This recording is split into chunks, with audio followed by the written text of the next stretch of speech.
তারানাথ তান্ত্রিকের কাছে গল্প শুনতে আসে বিভূতি এবং কিশোরী।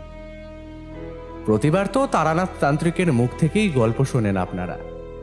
আজ না হয় বিভূতির মুখ থেকেই শুনুন তার এক গুরুতর বিপদের কাহিনী।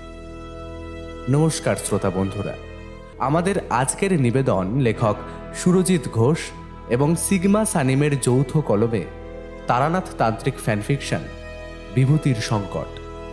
গল্পের সূত্রধার ও গল্প পাঠে আমি শুভ। অন্যান্য চরিত্রে বুবাই, সাগ্নিক, শিউলি, পিনাকি, পার্থ, সৌরভ ও বর্ণিশা। শুরু হতে চলেছে আজকের গল্প তারানাথ তান্ত্রিক ফ্যানফিকশন বিভূতির সংকট।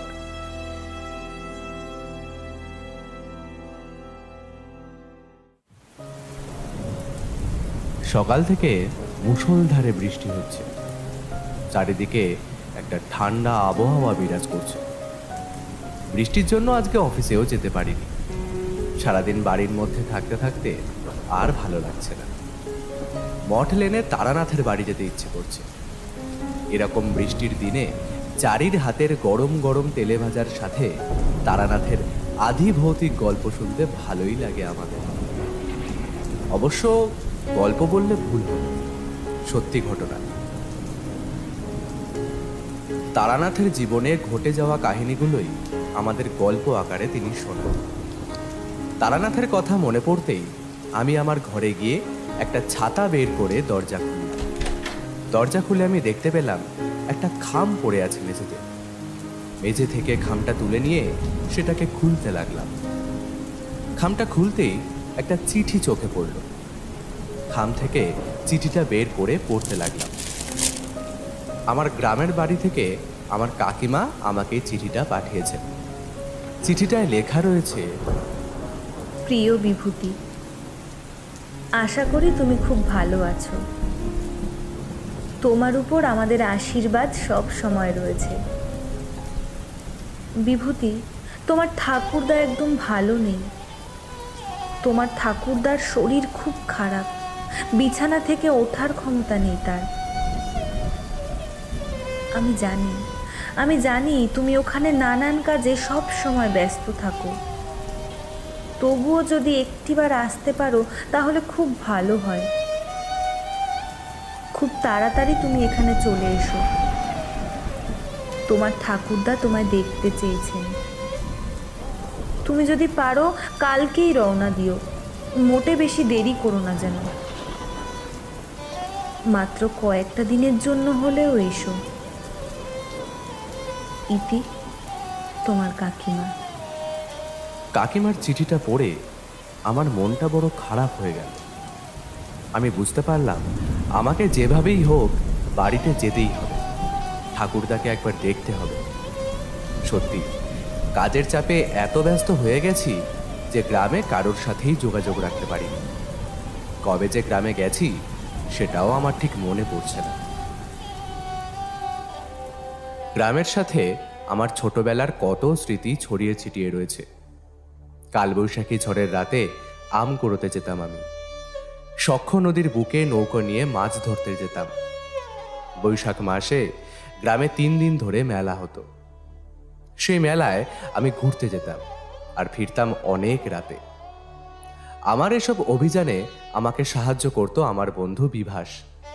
কতবার যে ও আমার জন্য আমার মায়ের কাছে বকা খেয়েছে তার হিসাব নেই। তারপরও সব কিছু উপেক্ষা করেও সে আমার কাছে আসতো, আমার কাছে থাকতো। মাঝে মাঝে আমি বিভাসকে জিজ্ঞাসা করতাম, বিভাস, তুই যে আমার জন্য আমার মায়ের কাছে এত বকা খাস, তোর মন খারাপ হয় না? বিভাস আমাকে একটাই কথা বলতো, মন খারাপ হবে কেন? মা তার ছেলেকে বকা দেবে, তাতে মন খারাপ করার কি আছে? আমি যখন খুব ছোট ছিলাম তখন আমার মা মারা যান। মায়ের ভালোবাসা, শাসন এসব কিছুই আমি পাইনি। বাবা তো থেকেও নেই। মা মারা যাওয়ার পর তোরাই আমাকে আশ্রয় দিয়েছিস, তোদের সাথে থাকতে দিয়েছিস। আর কি চাই আমার? তোর মাকে তো আমি নিজের মা ভাবি রে। তোর মা যখন আমাকে বকা দেন তখন মনে হয় আমার নিজের মা আমার সামনে দাঁড়িয়ে আছেন। আর আমার করা দুষ্টুমির জন্য আমাকে বকা দিচ্ছেন। বিভাসের এই কথাগুলো খুব মনোযোগ দিয়ে শুনি আমি। নিজের অজান্তেই কখন যে চোখ বেয়ে জল মাটিতে গড়িয়ে পড়ে যায় সেটা বুঝতে পারি না। আমার ছোটবেলার এই বন্ধুটার কথা খুবই মনে পড়ে, কিন্তু এখন কিছুই করার নেই। বিভাস এখন কোথায় থাকে সেটাও আমার ঠিক জানা নেই। তাছাড়া ঠাকুরদার কথাও আমার খুব মনে পড়ে। ছোটবেলায় দুষ্টুমি করতে গিয়ে যখন মায়ের কাছে ধরা পড়ে বকা খেতাম, তখন এই ঠাকুরদাই আমাকে মায়ের মার থেকে বাঁচাতেন। ঠাকুরদা আমার মাকে বলতেন, আহা, বৌমা, দাদু ভাইকে মেরো না। এটাই তো সময় দুষ্টুমি করার। এখন ওরা দুষ্টুমি না করলে আর কবেই বা করবে বলো? বিভূতির মতো বয়সে আমিও তো আর কম দুষ্টামি করিনি। এটাই তো মজা, আমোদ দুষ্টামি করার উপযুক্ত বয়স। ওকে কিছু বলো না। বিকেলবেলা খেলাধুলো করে সোজা চলে যেতাম ঠাকুরদার কাছে। ঠাকুরদা আমাকে হরেক রকম গল্প শোনাতেন। আমার খুব ভালোই লাগতো ঠাকুরদার কাছে গল্প শুনতে। ঠাকুরদা আমাকে খুব ভালোবাসতেন। আমার যখন শরীর খারাপ থাকতো তখন ঠাকুরদা চিন্তায় চিন্তায় পাগল হয়ে যেতেন। সারা রাত ধরে আমার সেবা করতেন। সেই দিনটার কথা আমার এখনো মনে আছে। দিনটা ছিল শুক্রবার। মা কি একটা কাজে শহরে যান। আমি আর ঠাকুরদা ছাড়া বাড়িতে আর কেউ ছিল না। সেদিন সকাল থেকেই মুষলধারে বৃষ্টি হচ্ছিল। বিকেলবেলা বিভাস আমাদের বাড়িতে আসে আর আমাকে বলে, বিভূতি, আম কুড়োতে যাবি? পশ্চিমের আম গাছটায় অনেক আম হয়েছে দেখলাম। গাছের নিচে বেশ কিছু আম পড়ে থাকতে পারে এখনো। চল আমার সাথে, আম কুড়োতে যাই। আমি ঠাকুরদাকে না বলেই বিভাসকে সঙ্গে নিয়ে আম কুড়োতে গেলাম। আম কুড়িয়ে বাড়ির উঠোনে যখন আসলাম তখন অনেক রাত হয়ে গেছে। আমার পুরো শরীর বৃষ্টিতে ভিজে গেছে।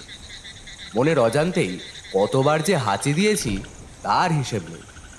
এদিকে ঠাকুরদা আমার জন্য চিন্তা করছিলেন। আমাকে দেখতে পেয়ে ঠাকুরদা বাড়ির ভিতর থেকে বের হয়ে আমাকে সাথে নিয়ে বাড়ির ভেতরে গেলেন আর আমাকে গরম জামা কাপড় পরিয়ে দিলেন। সেদিন পুরো রাত আমি ঘুমোতে পারিনি। গায়ে আমার জ্বর উঠেছিল। ঠাকুরদা পুরো রাত আমার পাশে বসেছিলেন, একটুও ঘুমোননি। ঠাকুরদা সারা রাত ধরে আমার সেবা করেছিলেন। আজ সেই ঠাকুরদারই শরীর খারাপ, আর আমি সেই ঠাকুরদাকে সেবা করতে পারছি না। আমি সিদ্ধান্ত নিলাম আমাকে যেভাবেই হোক বাড়িতে যেতেই হবে। ঠাকুরদাকে চোখের দেখা একবার দেখতেই হবে। অনেক বছর হলো ঠাকুরদাকে দেখি না। আমি পড়াশোনায় খুব ভালো ছিলাম। প্রথম দিকে সবাইকে ফেলে কলকাতায় আসতে ইচ্ছে করছিল না, কিন্তু আমার মায়ের জোরাজোরিতে কলকাতায় আসতে বাধ্য হই। কলকাতায় আসার পর আমার সাথে কিশোরীর পরিচয় হয় এবং পরিচয় থেকে তা বন্ধুত্বে রূপ নিতে মোটেও বেশি সময় লাগেনি। কিশোরীর মাধ্যমেই তারানাথ তান্ত্রিকের সাথে আমার পরিচয় হয়। পুরনো বইয়ের দোকানে বসে আমি একটা বই পড়ছিলাম, এমন সময় কিশোরী সেন হাজির হলো আমার সামনে। কিশোরী আমাকে বলল, চলো তারানাথ জ্যোতিষীর কাছে হাত দেখিয়ে আসি। আমি কিশোরীকে বলি, তারানাথ জ্যোতিষী কে ভাই? আমি তো তার নাম শুনিনি। কিশোরী আমাকে বলল, তারানাথ জ্যোতিষীর নাম শুনুনি? অনেক বড় মাপের গুণীজন তিনি। আমার বেশ কৌতূহল হলো। কিশোরীর সাথে তারানাথ জ্যোতিষীর বাড়ি যাওয়ার জন্য তার অতীতের অনেক কথাই জানতে পারি ধীরে ধীরে। আমি জানতে পারি একটা সময় তারানাথের অনেক নাম হয়েছিল। বড় বড় কত শত জমিদার, ব্যবসায়ী, মারাঠা তারা আসতো তারানাথের কাছে। অনেক টাকা উপার্জন করেছিলেন তিনি, কিন্তু শক্তির সামান্য অপব্যবহার করে নাম টাকা সবই হারিয়েছেন। আমি আরও জানতে পারি তারানাথ বরাকর নদীর তীরে বীরভূমের শ্মশানে একা বসে সব সাধনা করেছিলেন। পঞ্চমুণ্ডির আসনে বসে মধুসুন্দরী দেবীর ধ্যান করে তার দর্শন পেয়েছিলেন। কাল ভৈরবের মতো মহাপুরুষের সাথে দেখা হয়েছিল। তারপর থেকে আমি আর কিশোরী সময় পেলেই তারানাথ তান্ত্রিকের বাড়ি যেতাম। তারানাথের কাছ থেকে তার অতীত জীবনে ঘটে যাওয়া রোমহর্ষক কাহিনীগুলো শুনতে। তারানাথ খুব সুন্দরভাবে আমাদের সেসব গল্প শোনাতেন। তারানাথ যখন গল্প বলতেন তখন আমরা সেই গল্পের জগতের মধ্যে যেন হারিয়ে যেতাম। এতদিনে তারানাথের উপর সত্যিই একটা মায়া জন্মে গেছে। অনেক ইচ্ছে থাকলেও আজকে তারানাথ তান্ত্রিকের বাড়ি যেতে পারবো না। আমাকে যেভাবেই হোক কটা দিনের জন্য গ্রামের বাড়িতে যেতেই হবে।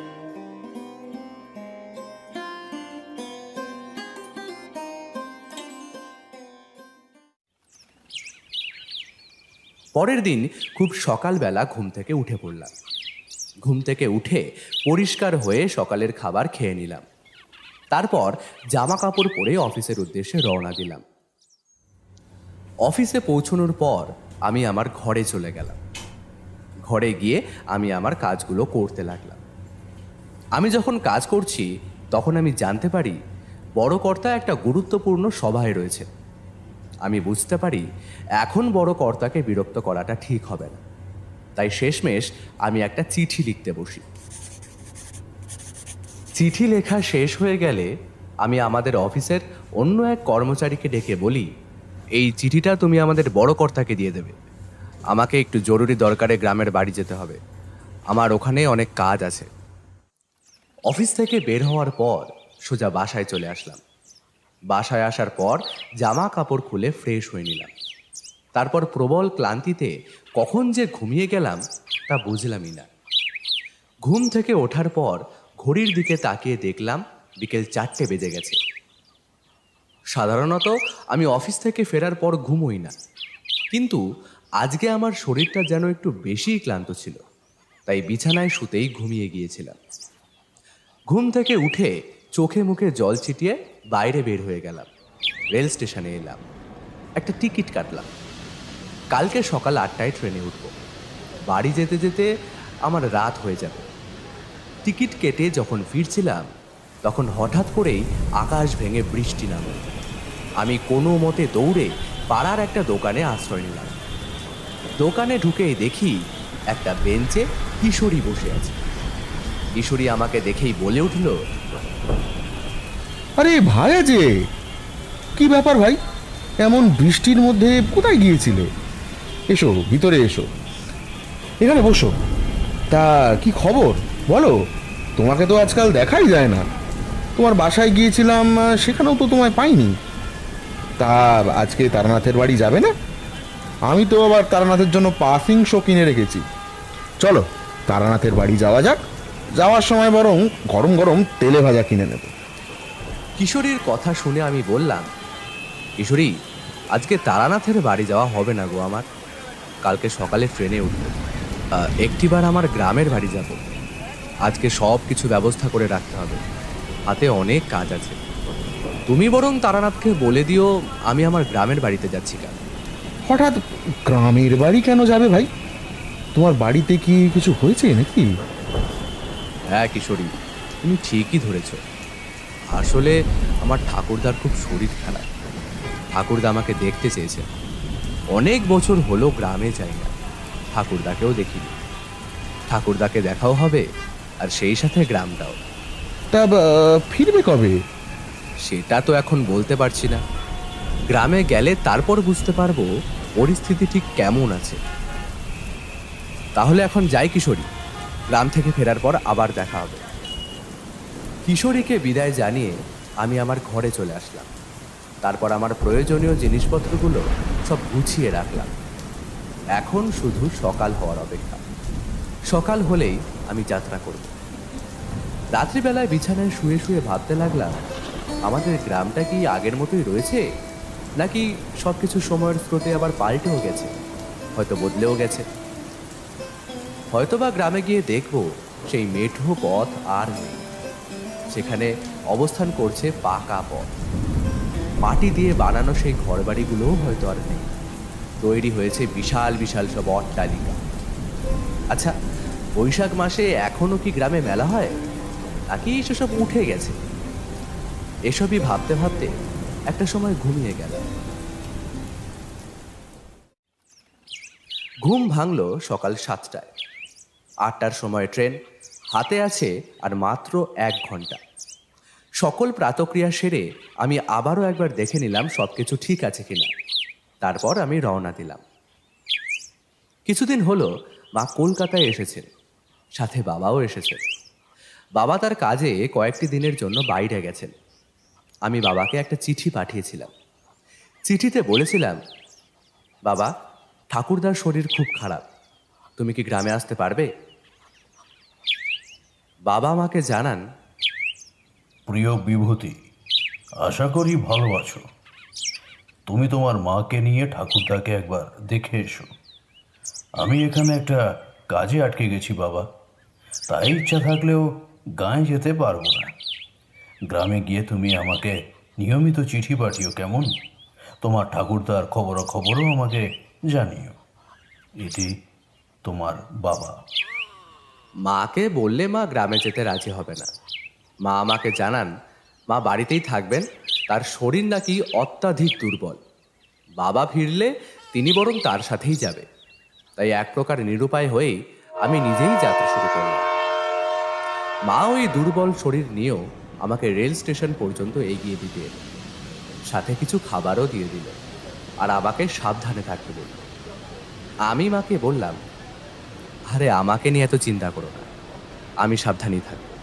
তুমি তোমার শরীরের যত্ন নিও, ঠিকমতো খেও, সঠিক সময়ে ঘুমিও, আর আমাকে সময় করে কিন্তু চিঠি পাঠিও। আমি কয়েকদিনের মধ্যেই চলে আসব। মাকে বিদায় জানিয়ে আমি ট্রেনে উঠলাম। কিছুক্ষণ পর ঝমঝম শব্দ করে ট্রেনটা চলতে লাগলো। আমি ট্রেনে উঠে আমার সিটে বসলাম আর জানালা দিয়ে বাইরের দৃশ্য দেখতে লাগলাম। খানিকক্ষণের মধ্যেই আমি কলকাতা ছাড়িয়ে গ্রামে প্রবেশ করলাম। বড় বড় অট্টালিকাগুলো এখন আর চোখে পড়ছে না। যতদূর চোখ যায় শুধু সবুজ আর সবুজ। বড় বড় গাছপালাগুলোকে দেখে মনে হচ্ছে ওরা যেন আমাকে স্বাগতম জানাচ্ছে। আমাকে চুপি চুপি বলছে, ঘরের ছেলে ঘরে ফিরে এসেছে। সত্যি, একটা সময় গাছপালা, নদী, নালা, পশু পাখি ওদেরকে নিয়েই আমার দিনটা কেটে যেত। ওরাই ছিল আমার সবচেয়ে আপনজন।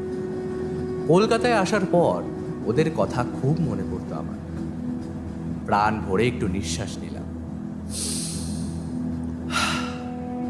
একটা অন্যরকম অনুভূতি হতে লাগলো আমার। প্রথম প্রথম যখন কলকাতায় আসলাম তখন আমার নিঃশ্বাস নিতে বেশ অসুবিধে হতো। মনে হতো যেন বুকটা ফেটে যেত। কিন্তু সময়ের সাথে সাথে আমি নিজেকে মানিয়ে নিই। মা আমার জন্য কিছু খাবার তৈরি করে আমাকে দিয়ে দিয়েছিল। দুপুরবেলায় আমি আমার সিটে বসে মায়ের তৈরি খাবার বের করে খেতে লাগলাম। খাওয়া হয়ে গেলে কিছু সময়ের জন্য আমি ঘুমিয়ে পড়লাম। ঘুম ভাঙল একটা রহস্যময় স্বপ্নে। স্বপ্নে আমি দেখলাম আমি একটা খোলা মাঠে দাঁড়িয়ে আছি। আমার চারপাশটা আলোক সজ্জায় সজ্জিত হয়ে রয়েছে। ফুল আর ধূপ মেশানো একটা কোমল গন্ধ আমার নাকে আসছে। কিছুক্ষণ পর দেখলাম হঠাৎ আমার চারপাশে অসংখ্য মানুষ জড়ো হলো। ঢাকের শব্দ কানে আসতে দেখলাম। কেউ কেউ ঢাক বাজাচ্ছে। এবার আমি দেখলাম আমার ঠাকুরদা আমার ঠিক সামনে দাঁড়িয়ে আছে। আমি ঠাকুরদাকে ডাক দিলাম, কিন্তু ঠাকুরদা আমার ডাক শুনতে পেলেন না। আমি ঠাকুরদার দিকে এগিয়ে যাব, ঠিক তখনই আমার ঘুমটা ভেঙে গেল। এমন স্বপ্ন কেন দেখলাম সেটা বুঝতে পারলাম না। ঘুম থেকে উঠে চোখে মুখে জল ছিটিয়ে বাইরের দৃশ্য দেখতে লাগলাম। সন্ধে হয়ে এসেছে, সূর্য ধীরে ধীরে ডুবে যাচ্ছে। খুব চা খেতে ইচ্ছে করছিল। এমন সময় একটা লোককে দেখতে পেলাম আমি। লোকটা আমার দিকেই আসছে না? হ্যাঁ, আমার দিকেই আসছে তো। লোকটা আমার কাছে এসে আমাকে বলল, বাবু, আপনার কি কিছু লাগবে? আমি বললাম, এক কাপ চা হলে ভালো হয়। লোকটি আমার জন্য গরম চা নিয়ে এলো। আমি চা খেতে খেতে আবার বাইরের দৃশ্য দেখতে লাগলাম। এমন সময় আমার সামনে বসে থাকা একজন লোক বলে উঠল, আপনি কি গ্রামে ফিরছেন? আমি বললাম, আগে আমাকে কি কিছু বলছেন? হ্যাঁ, আপনাকেই বলছি। হ্যাঁ, আমি গ্রামে যাচ্ছি। আপনি কোথায় যাচ্ছেন? আমিও আমার গ্রামেই যাচ্ছি। তা আপনার নাম কি বিভূতি? হ্যাঁ, আমার নাম বিভূতি, কিন্তু আপনি আমার নাম জানলেন কিভাবে? আপনি কি আমাকে চেনেন? হ্যাঁ, চিনব না? সেই ছোটবেলার বন্ধুটার কথা কি এত সহজে ভুলে যেতে পারি? বিভাস, তুই? তোকে দেখে তো আমি প্রথমে চিনতেই পারিনি। আমিও তো তোকে দেখে প্রথমে চিনতেই পারিনি। তুই আর আমি একসাথে ট্রেনে উঠেছি, তুই এত সময় আমার সামনে বসেছিলি, কিন্তু তোকে আমি চিনতেই পারিনি। এতক্ষণ পর তোকে চিনতে পারলাম। তা এত বছর পর আবার গ্রামের কথা মনে পড়লো তোর? চাকরি পাওয়ার পর একবার তুই গ্রামে এসেছিলিস, সবার সাথে দেখাও করেছিলিস, 2 দিন থেকে কলকাতা চলে যাস, তারপর তোর আর কোনো খোঁজ নেই। তুই তো জানিস বিভাস, আমি কলকাতায় একটা অফিসে কাজ করি। অফিসের কাজের এত চাপ যে কয়েকদিনের জন্য গ্রামে আসবো তারও কোনো উপায় নেই। ভাগ্যিস কাকিমা আমাকে চিঠি পাঠিয়েছিলেন, তা না হলে গ্রামে তো আসাই হতো না আমার। কাকিমা আমাকে চিঠিতে বলেছেন আমার ঠাকুরদার নাকি শরীর খারাপ, তিনি আমাকে দেখতে চান।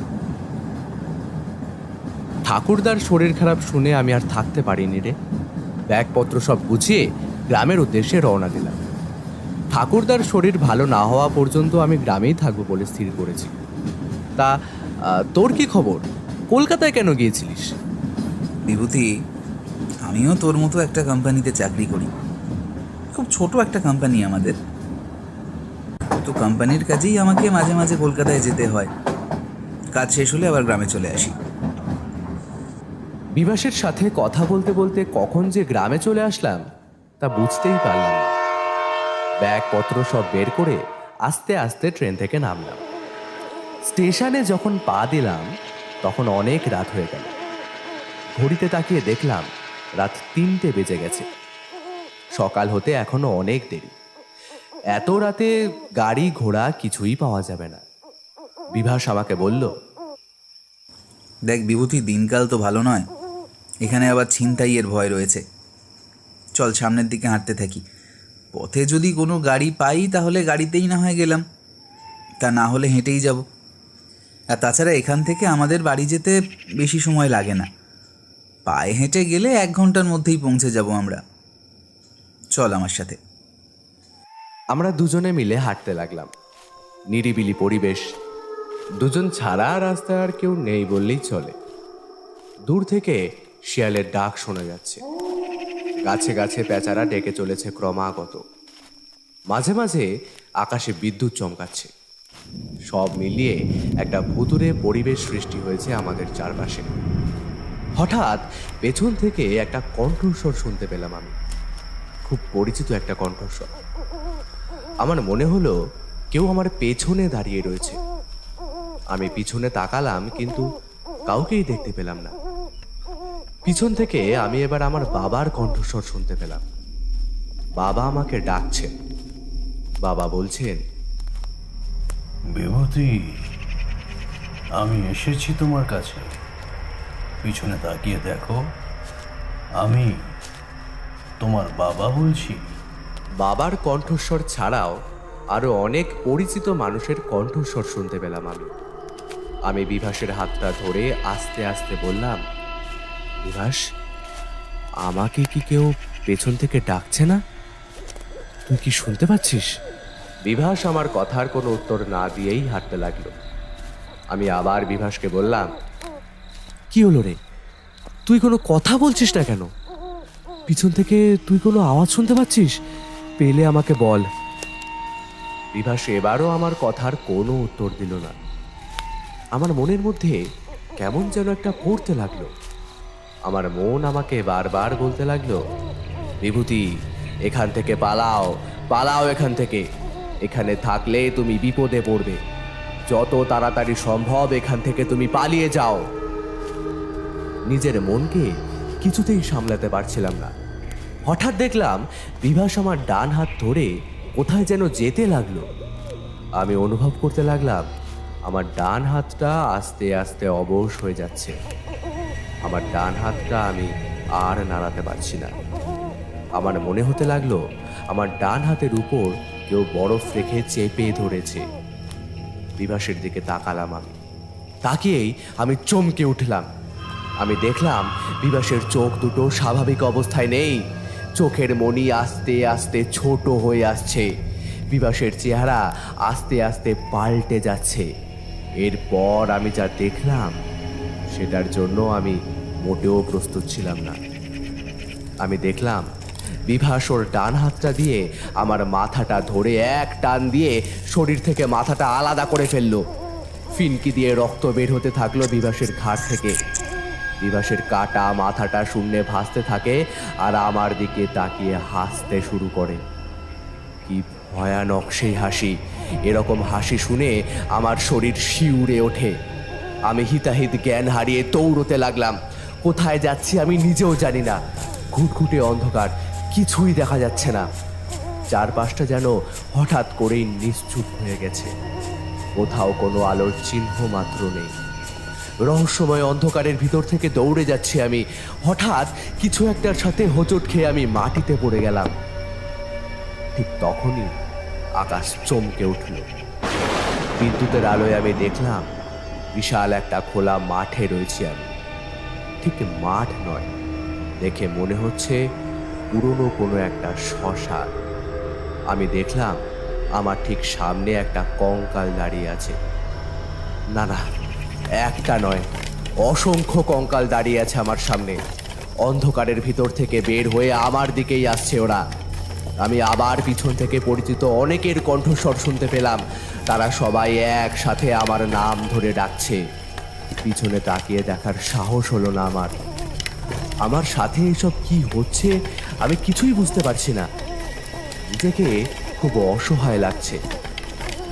পিছন থেকে এবার আমি বিভাসের কণ্ঠস্বর শুনতে পেলাম। আমি সাহস করে একবার পিছনে তাকালাম। পিছনে তাকিয়ে দেখি বিভাসের কাটা মাথাটা শূন্যে ভেসে ভেসে আমার দিকেই আসছে। আর কাটা মাথাটা দিয়ে রক্ত গড়িয়ে পড়ছে মাটিতে। কাটা মাথাটা আমার দিকে তাকিয়ে খিলখিল করে হেসে আমাকে বলছে, কি বিভূতি, বাড়ি যাবি না? আয় আমার সাথে, তোকে আমি বাড়িতে নিয়ে যাচ্ছি।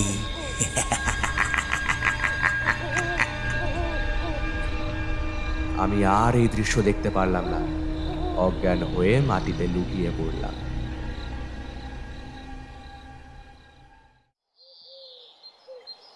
আমার যখন জ্ঞান ফিরল তখন সকাল হয়ে গিয়েছে।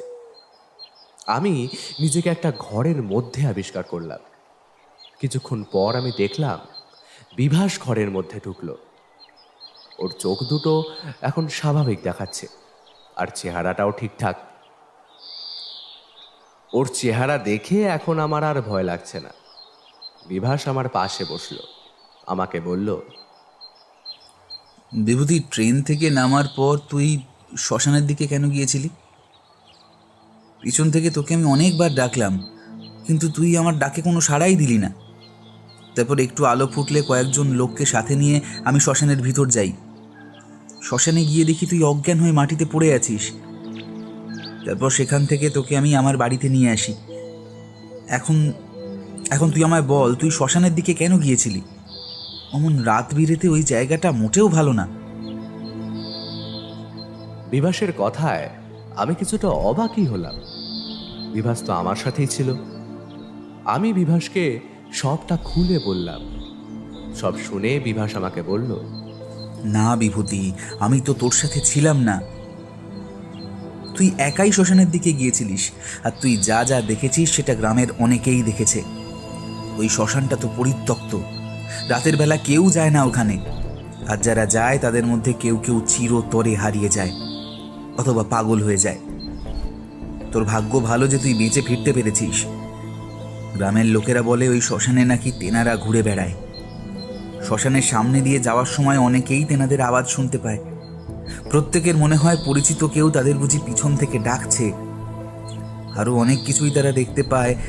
আর যারা একবার শ্মশানের ভিতর ঢুকে যায় তারা আর কোনো সময় ফিরে আসতে পারে না। ভাগ্যক্রমে ফিরে আসলেও পাগল হয়ে যায়। তোর ভাগ্যটা সত্যিই খুব ভালো রে। তুই ফিরে আসতে পেরেছিস ওখান থেকে। তুই শ্মশানে গিয়েও বেঁচে ফিরতে পেরেছিস, এ ভগবানের করুণা ছাড়া আর কিচ্ছু হতে পারে না। বিভাস, একটা কথা বলি, আমার সাথে যা যা ঘটেছে সেগুলো আমার বাড়ির কাউকে বলিস না যেন। বাড়িতে বললে ভয় আমাকে আর বাইরে বের হতে দেবে না। আচ্ছা, বলবো না। দুপুর হয়ে আসছে তো, খাবি না? আয়, খেতে আয়। খাওয়া হয়ে গেলে তুই ঘুমোবি। তোর শরীরের অবস্থা তো ভালো নয়, তোর এখন ঘুমের খুব প্রয়োজন। চোখের নিচে কালি পড়ে গেছে। বিকেলবেলা তোকে গ্রামটা ঘুরিয়ে দেখাবো, আর তোকে তোর ঠাকুরদার কাছেও নিয়ে যাব। এখন আয়, খেতে আয় তাড়াতাড়ি। দুপুরে খাওয়া দাওয়া শেষ হলে আমি ঘরে গিয়ে ঘুমিয়ে গেলাম। রাতে আমার সাথে যা যা ঘটেছে তা আমি জীবনেও ভুলতে পারবো না। এরকম ঘটনা তারানাথের কাছেই অনেকবার শুনেছি, কিন্তু আমার সাথে এরকম কিছু যে ঘটবে সেটা আমি কল্পনাতেও ভাবতে পারিনি। বিকেলবেলা বিভাস আমাকে সাথে নিয়ে গ্রামটা ঘুরিয়ে দেখায়। না, গ্রামটার কোথাও কোনো পরিবর্তন হয়নি, আগের মতোই রয়েছে একেবারে। আমি যা যা দেখে গিয়েছিলাম ঠিক তেমনই সব কিছু আছে। আমি বিভাসকে বললাম, বিভাস, পশ্চিমের সেই আম গাছটা কি এখনো আছে রে? বিভাস আমাকে বলল, হ্যাঁ বিভূতি, আছে। তুই যাবি সেখানে? হ্যাঁ চল, আমরা সেখানেই যাই। বিভাস আমাকে সাথে নিয়ে পশ্চিমের আম গাছটার কাছে গেল। আমি গিয়ে দেখি কিছুটা দূরে বিশাল একটা খোলা মাঠ রয়েছে, কিন্তু এখানে তো আগে গভীর জঙ্গল ছিল। বিভাস আমাকে জানায়, তুই যখন চাকরি পেয়ে কলকাতা চলে যাস তার 10-12 দিন পর জঙ্গলটা কেটে ফেলা হয়। বুনো গাছপাতায় ভর্তি হয়ে গিয়েছিল জঙ্গলটা। এটা গ্রামের মানুষের কোনো কাজেই আসছিল না, তাই জঙ্গলটা কেটে সাফ করা হয়।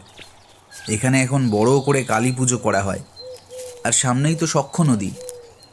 নদীতে মাকে বিসর্জন দেওয়া হয়। সখ্য নদীর পাড়ে যাবি বিভূতি? চল, সখ্য নদীর পাড় থেকে তোকে ঘুরিয়ে নিয়ে আসি। ছোটবেলায় তো তুই আর আমি এই নদীতে কত মাছ ধরতে যেতাম। কালবৈশাখী ঝড়ের সাথে সাথে তুই আর আমি এখানে আম কুড়োতে আসতাম, আর ফিরতাম অনেক রাতে। তোর মায়ের কাছে কতবার যে বকা খেয়েছি তার হিসেব আমার কাছে নেই।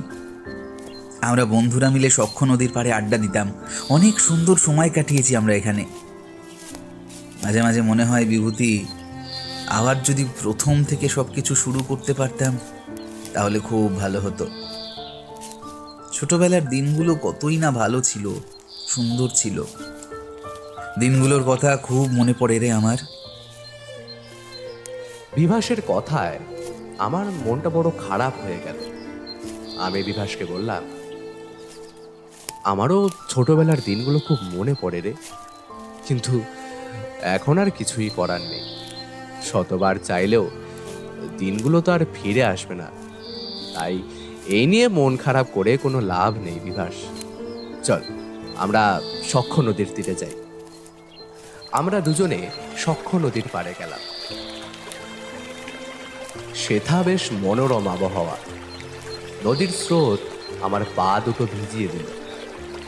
আকাশটা কালো মেঘে ঢেকে গেছে, যে কোনো সময় বৃষ্টি হতে পারে। আমি আর বিভাস সখ্য নদীর পাড় দিয়ে হেঁটে যাচ্ছি, এমন সময় আমার একটা কথা মনে পড়ে গেল।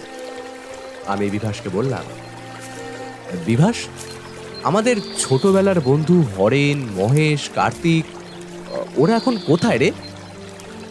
বিভাস আমার প্রশ্নের উত্তর দিল, হরেন আর মহেশ কলকাতায় বিয়ে করে ওখানেই থেকে গেছে। আর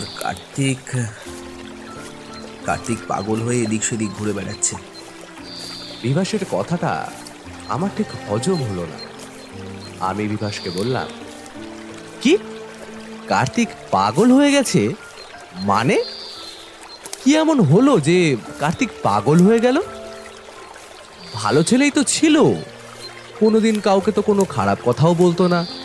আমরা সবাই ওকে কত পছন্দ করতাম বল। কার্তিকের জন্য আমার খুব খারাপ লাগছে ভাই। বিভাস, বল না আমাকে, ও কিভাবে পাগল হয়ে গেল রে? আরে তোকে বলেছিলাম না যে ওই শ্মশানে যারা যারা যায় তাদের মধ্যে কেউ কেউ হারিয়ে যায় অথবা পাগল হয়ে যায়। কার্তিকও গিয়েছিল ওই শ্মশানে। সেই রাত ছিল অমাবস্যার। কার্তিক সখ্য নদীতে মাছ ধরতে এসেছিল। সেদিন খুব ভালো মাছ পেয়েছিল ও। মাছ ধরে কার্তিক যখন বাড়ি ফিরছিল তখন অনেক রাত হয়ে যায়। তুই তো জানিস কার্তিকের বাড়ি যেতে গেলে ওই শ্মশানটা পার হয়ে যেতে হয়। কার্তিক যখন শ্মশানের সামনে দিয়ে হাঁটছিল তখন ওর পিছন থেকে আজব কিছু আওয়াজ শুনতে পেয়ে পিছন ফিরে তাকায়। কার্তিকের মনে হয় কিছুটা দূরে অন্ধকারের ভিতরে কেউ যেন দাঁড়িয়ে আছে আর কার্তিককে মিনমিনে গলায় ডাকছে। কার্তিক সেটাকে অত গুরুত্ব না দিয়ে আবার হাঁটতে শুরু করে। আর ঠিক তখনই সে বুঝতে পারে কেউ পিছন থেকে দৌড়ে তারই দিকে ধেয়ে আসছে। কার্তিক পিছন ফিরে তাকায় আর তাকিয়ে দেখে সাদা শাড়ি পরা একটা মেয়ে ওর দিকে ঊর্ধ্বশ্বাসে ছুটে আসছে। কার্তিকের মনে হয় মেয়েটা মাটিতে না, যেন হাওয়ায় ভেসে ভেসে আসছে। সে অনেক ভয় পেয়ে যায়, দৌড়তে শুরু করে এবং কিছুক্ষণ পর সে বুঝতে পারে একই জায়গায় দৌড়ে যাচ্ছে সে। সাদা শাড়ি পরা মেয়েটা কার্তিকের উপর ঝাঁপিয়ে পড়ে অবশেষে। তারপর আর কিছু মনে থাকে না কার্তিকের। অমাবস্যার সেই রাতের পর কার্তিককে খুঁজে পাওয়া যাচ্ছিল না কোথাও। গ্রামবাসীরা অনেক খোঁজাখুঁজি করেছে কিন্তু পায়নি। ওই ঘটনার 2 দিন পর কার্তিককে শ্মশানের মধ্যে অজ্ঞান অবস্থায় পাওয়া যায়। ওর খোঁজ পাওয়া গেছে শুনে আমিও যাই শ্মশানে। সেখানে গিয়ে দেখি কার্তিক অর্ধ উলঙ্গ অবস্থায় মাটিতে পড়ে আছে। ওর পুরো শরীরে মাটি লেগে আছে। ওকে আমি জিজ্ঞাসা করি, এই 2 দিন তুই কোথায় ছিলি? কিন্তু কার্তিক আমার কথায় কোনো উত্তর দেয় না। আমার দিকে ফ্যাল ফ্যাল করে তাকিয়ে থাকে কেবল। বিভাস, তুই এত কিছু জানলি কিভাবে? ওই আমাদের কিছুক্ষণ পর সবটা খুলে বলেছিল আগাগোড়া। কিন্তু গ্রামের কেউ কার্তিকের কথায় বিশ্বাস করেনি। আমিও কার্তিকের কথা বিশ্বাস করিনি প্রথমে। কার্তিক প্রায়ই নেশা করত, সেদিন রাতেও হয়তো নেশা করেই ছিল। তাই কি দেখতে কি দেখেছে মনে মনে ভেবেছিলাম। কিন্তু এখন আমি বুঝতে পারি আমার সে ধারণা সম্পূর্ণ ভুল ছিল। কার্তিক সকলকে সেদিন সত্যি কথাই বলেছিল। সেদিনের পর থেকে ও ধীরে ধীরে পাল্টে যায়। একটু একটু করে স্মৃতিশক্তি হারিয়ে যেতে শুরু করে ওর। কাউকেই চিনতে পারে না।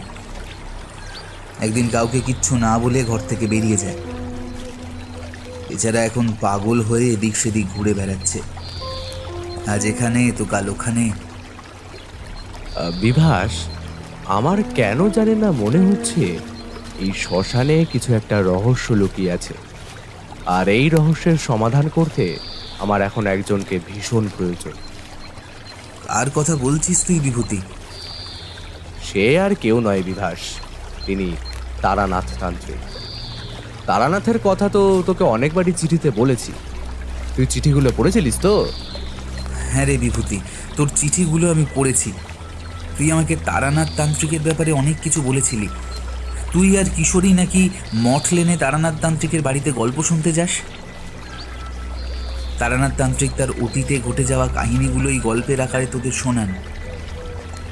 ওনার জন্মের সময় আকাশে উল্কাপাত হয়েছিল, একটা নীল রঙের উল্কা পড়েছিল মাটিতে। তুই আমাকে চিঠিতে বলেছিলি সে কথা। তোর চিঠিগুলো খুব মনোযোগ দিয়ে পড়েছি আমি। এখন আমাদের গ্রামে সত্যি সত্যিই তারানাথ তান্ত্রিক মহাশয়কে খুব প্রয়োজন। একমাত্র তিনিই ওই শ্মশানের রহস্য সমাধান করতে পারবেন বলে আমার মনে হয়। বিভূতি, আকাশের অবস্থা খুব একটা ভালো দেখছি না। যে কোনো সময় মুষলধারে বৃষ্টি নামতে পারে। এখানে থাকা আর নিরাপদ নয়। চল, তোকে নিয়ে তোর ঠাকুরদার কাছে যাই। তার শরীরের কি অবস্থা একবার আমিও দেখে আসি। তাই চল। নদীর পার দিয়ে আমরা যখন বাড়ির দিকে ফিরছিলাম ঠিক তখনই একটা লোকের সাথে আমার ধাক্কা লাগে। লোকটা একটু অদ্ভুত। পরনে একটা ছেঁড়া জামা ও মলিন ধুতি রয়েছে। চোখ দুটো টকটকে লাল, মুখ ভর্তি দাড়ি। লোকটাকে দেখে মনে হলো সে যেন নেশা করেছে। আমি লোকটাকে ভালো করে দেখলাম। আমার কেন জানি না মনে হচ্ছে আমি অনেক আগে থেকেই এই লোকটাকে চিনি। মুখ ভর্তি দাড়ি থাকায় লোকটাকে এখন চিনতে অসুবিধে হচ্ছে আমার। আমি লোকটার কাছে যেতেই লোকটা আমার গলা টিপে ধরল আর হেসে হেসে বলতে থাকলো, বিপদ, তোর বিপদ। এখানে থাকলে তুই বিপদে পড়বি, মারা যাবি। পালা, পালা এখান থেকে, পালা। শীঘ্রই এখান থেকে পালিয়ে যা। প্রাণে বাঁচতে হলে এক্ষুনি পালা, পালা। বিভাস দৌড়ে আমার কাছে এসে আমাকে লোকটার হাত থেকে বাঁচিয়ে নেয়। বিভাস লোকটাকে ধমকের সুরে বলে, এখান থেকে যা তো, তুই আর পাগলামি করিস না। শেষবারের মতো বলছি, এখান থেকে তুই চলে যা, না গেলে কিন্তু ভালো হবে না বলে দিলাম। যা এখান থেকে। বিভাসের ধমক শুনে আর কোনো কথা না বলে লোকটি হাসতে হাসতে চলে গেল। আমি বিভাসের দিকে তাকিয়ে বললাম, লোকটি কে রে বিভাস? এরকম করলো কেন? বিভাস আমাকে যা বলল তাতে আমি যেন নিজের কানকেই বিশ্বাস করতে পারছিলাম না। বিভূতি, ও আর কেউ নয়, আমাদের ছোটবেলার বন্ধু কার্তিক। ওর আচরণে তুই কিছু মনে করিস না ভাই, ওর মাথার ঠিক নেই। গ্রামের সবাই ওকে একটু এড়িয়েই চলে, বলা তো যায় না কখন কি না কি করে বসে। এখন এসব কথা বাদ দে, চল তোকে নিয়ে তোর ঠাকুরদার কাছে যাই। আমার খুব খারাপ লাগলো কার্তিকের জন্য। বন্ধু হিসেবে আমার এখন ওর পাশে দাঁড়ানো উচিত। ভাবছি কলকাতা যাওয়ার সময় ওকে সাথে করে নিয়ে যাব। আমার বিশ্বাস ওকে বড় কোনো ডাক্তারের কাছে নিয়ে গেলে ও ঠিক হয়ে যাবে। আমরা হাঁটতে হাঁটতে বাড়িতে পৌঁছে গেলাম। বাড়িতে ঠাকুরদা, ঠাকুমা, কাকা, কাকি ও তার ছেলে মেয়েরা থাকে। বাড়ির সামনে গিয়ে দরজায় কড়া দিতেই ঠাকুমা দরজা খুলে দিলেন। আমায় দেখে ঠাকুমা বললেন, কে কে বাপ তুমি? আমি প্রণাম করে বললাম, আরে আমাকে চিনতে পারছো না ঠাকুমা? আমি তোমার নাতি বিভূতি। তোমার সামনে এই এত কাছে আমি দাঁড়িয়ে আছি, ভালো করে দেখো, ঠিক আমায় চিনতে পারবে। ঠাকুমা আমায় ভালো করে দেখতে লাগলেন, তারপর বললেন, হায় ভগবান, দেখো দেখি কাণ্ড, আমি যে আমার মানিককে চিনতে পারিনি। কিছু মনে করিসনি দাদু ভাই, আয় আয় ভেতরে আয়, আসলে বয়স হয়েছে তো। আমরা ভিতরে গিয়ে তক্তপোষের উপর বসে ঠাকুমাকে বললাম, ঠাকুমা, ঠাকুরদা কোথায়? ঠাকুরদার সাথে একবার দেখা করে আসি। উনি তো ওনার কক্ষে শুয়ে আছেন, তুই যা দেখা করে আয়। ঠাকুমা, বাড়ির বাকি সবাই কোথায়? কাউকে তো দেখছি না। ওরা সবাই বাইরে গেছে, বাড়িতে আমি আর তোর ঠাকুরদাই আছি। কিছুক্ষণের মধ্যেই সবাই ফিরে আসবে। তুই যা বাবা, তোর ঠাকুরদার সাথে দেখা করে আয়, যা। আমি ফের বললাম, সবাই এলে আমাকে ডেকো, কতদিন দেখিনি ওদের সকলকে। বেশ কিছুক্ষণ পর বাড়ির সবাই চলে এলো। আমি ঠাকুরদার কক্ষে গিয়ে বিছানায় তার পাশে গিয়ে বসলাম। ঠাকুরদার কপালে হাত বোলাতে বোলাতে বললাম, ঠাকুরদা, দেখো আমি এসেছি। তুমি আমায় ডেকেছো আর আমি না এসে থাকতে পারি বলো? তা তোমার শরীর এখন কেমন আছে? খাওয়া দাওয়া ঠিক মতন করছো তো? কে? বিভূতি, আয় বাবা, আয় বুকে আয়। আমি তো দিব্য সুস্থই আছি, আমার শরীর তো কোনো সময় খারাপ ছিল না।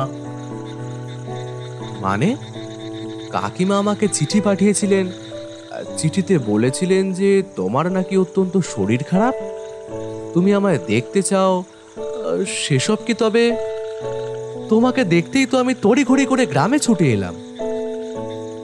হ্যাঁ, তোমাকে দেখতে চেয়েছি, এটা ঠিক, কিন্তু আমার শরীর খারাপ এটা ঠিক না।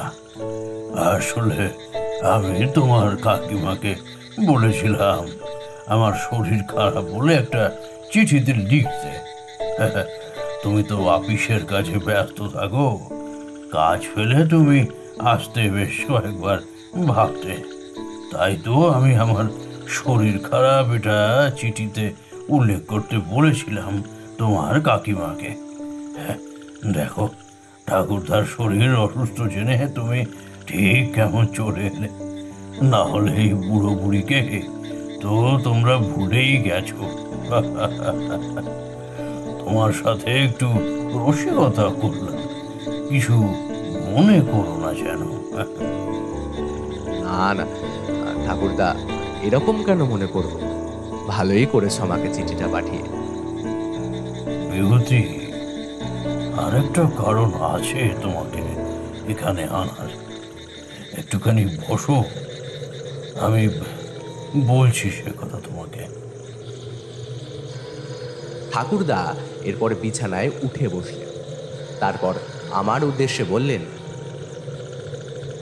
প্রতি বছর বড় করে এ গ্রামে কালী পুজো হয়, সবাই উপস্থিত থাকে কালী পুজোতে, কিন্তু একমাত্র তুমি ছাড়া। কালকেই তো অমাবস্যার কালী পুজো, ছোট বড় সবাই উপস্থিত থাকবে কালকে। তোমার বাবা অনেক দূরে থাকায় আসতে পারবে না, তোমার মাও আসতে পারবে না, তাই তোমাকে আমার শরীর খারাপের কথা বলে এখানে নিয়ে এলাম। ঠাকুরদার এমন কথা শুনে আমি একটুও বিরক্ত হইনি, বরং খুশিই হয়েছি। অফিসের কাজের চাপে এমনিতেও গ্রামে আসতে পারছিলাম না, অফিস থেকে কিছুতেই ছুটি পাচ্ছিলাম না। এখন ঠাকুরদার শরীর খারাপের বাহানায় বেশ কিছুদিন এখানে থাকতে পারবো। বড় কর্তাকে চিঠি লিখে জানিয়ে দেব যে ঠাকুরদার শরীর আগের চেয়েও আরও খারাপ করেছে। এই মুহূর্তে ঠাকুরদাকে একা ফেলে আমার পক্ষে আসা সম্ভব নয়। বেশ, এটা লিখলেই হয়ে যাবে। কখনো কখনো একটু আধটু মিথ্যা কথা বলতে হয় নিজেদের প্রয়োজন। রাতে খাওয়া দাওয়ার পর আমি আমার ঠাকুরদার কক্ষে গিয়ে ঠাকুরদার সাথে অনেক গল্প করলাম। ঠাকুরদাকে তারানাথ সম্পর্কে বেশ কিছু তথ্য দিলাম। ঠাকুরদা তারানাথের জীবনে ঘটে যাওয়া কিছু কাহিনী শুনতে চাই। মাতু পাগলির সাথে কিভাবে তারানাথের দেখা হয়েছিল সেটাই ঠাকুরদাকে বলতে লাগলাম। গল্প বলতে বলতে কখন যে মাঝরাত হয়ে গেল বুঝতেই পারলাম না। ঠাকুরদার কাছ থেকে বিদায় নিয়ে আমি আমার ঘরে গিয়ে ঘুমিয়ে পড়লাম। বেশি সময় আমি ঘুমাইনি, 1 বা 2 ঘন্টার মতো ঘুমিয়েছি। ঘুম ভাঙল ঢাকের শব্দে। ঘুম থেকে উঠে বাইরে তাকিয়ে দেখি চারপাশটা আলোকিত হচ্ছে ধীরে ধীরে। পশ্চিম দিক দিয়ে ঢাকের শব্দ শোনা যাচ্ছে। বাইরে বের হয়ে পশ্চিমের দিকে যেতে লাগলাম আমি। যেতে যেতে পশ্চিমের আম গাছটার পাশের সেই মাঠটায় গিয়ে উপস্থিত হলাম। আমি বুঝতে পারলাম ট্রেনে যে স্বপ্নটা আমি দেখেছিলাম সেটা এখন সত্যি হতে চলেছে। আমার চারপাশটা আলোকসজ্জায় সজ্জিত হয়ে রয়েছে, আর অসংখ্য মানুষ সেই মাঠে জড়ো হয়েছে। ঢাকের শব্দ শোনা যাচ্ছে সামনে। আমি দেখলাম আমার ঠিক সামনে ঠাকুরদা দাঁড়িয়ে রয়েছে। আমি ঠাকুরদার কাছে গেলাম। ঠাকুরদা আমাকে দেখে বললেন, এত সকালে এখানে তুমি কি করছো বিভূতি? আসলে ঠাকুরদা, আমি তো ঘুমোচ্ছিলাম। ঢাকের শব্দে আমার ঘুমটা ভেঙে গেল। ঘুম থেকে উঠে শব্দটা অনুসরণ করতে করতে এখানে চলে আসলাম। তাই এসেছো যখন, ভালোই করেছো। চলো মায়ের কাছে যাওয়া যাক। আমি আর ঠাকুরদা মা কালীর মন্দিরের কাছে গিয়ে মাকে প্রণাম করলাম। মায়ের চেহারার দিকে মন্ত্রমুগ্ধের মতো তাকিয়েছিলাম আমি। কি সুন্দর মায়ের রূপ, মায়ের মায়া ভরা চোখ, কেবলই চেহারার দিকে তাকিয়ে থাকতে ইচ্ছে করে, কিছুতেই চোখ সরাতে মন চায় না। হঠাৎ পিছন থেকে বিভাস আমার কাঁধে হাত দিল, আমাকে বলল, বিভূতি, তুই এখানে, আর আমি তোকে তোদের বাড়ি গোটা গ্রাম খুঁজে বেড়াচ্ছি। কেন, কিছু হয়েছে কি? হঠাৎ আমাকে কেন খুঁজছিস? কলকাতা থেকে হরেন আর মহেশ এসেছে। অনেক দিন বাদে আসার কারণে ওরা গ্রামটা ভালোভাবে ঘুরে দেখতে চায়। তুই যাবি আমাদের সাথে? আচ্ছা, যাব। তা হরেন আর মহেশ কোথায়? ওদের কাছে আমায় নিয়ে চল। কতকাল দেখা সাক্ষাৎ নেই বল। ওরা দুজন নদীর পাড়ে আমাদের জন্য অপেক্ষা করে আছে। আয় আমার সাথে। বিভাস আর আমি নদীর পাড়ে গেলাম। নদীর পাড়ে গিয়ে দেখতে পেলাম একটা গাছের নিচে বসে আছে হরেন আর মহেশ। আমাকে দেখে হরেন বলে উঠল, আরে বিভূতি যে, আয় এদিকে আয়, বস ভাই এখানে। আমাদের কথা মনে আছে তো, নাকি ভুলে গেছিস সেসব পুরোনো দিনের কথা? আমি এক ছুটে ওদের কাছে গিয়ে ওদেরকে জড়িয়ে ধরলাম। বললাম, আরে না ভাই, ভুলবো কেন? তোদের কথা কি ভুলে যেতে পারি? ছোটবেলার বন্ধু তোরা, কত স্মৃতি রয়েছে তোদের সাথে, কতই না খুনসুটি করেছি। হ্যাঁ, তার কোনো হিসাব নেই। তোদেরকে তো এই জন্মে ভুলে যাওয়া যাবে না রে।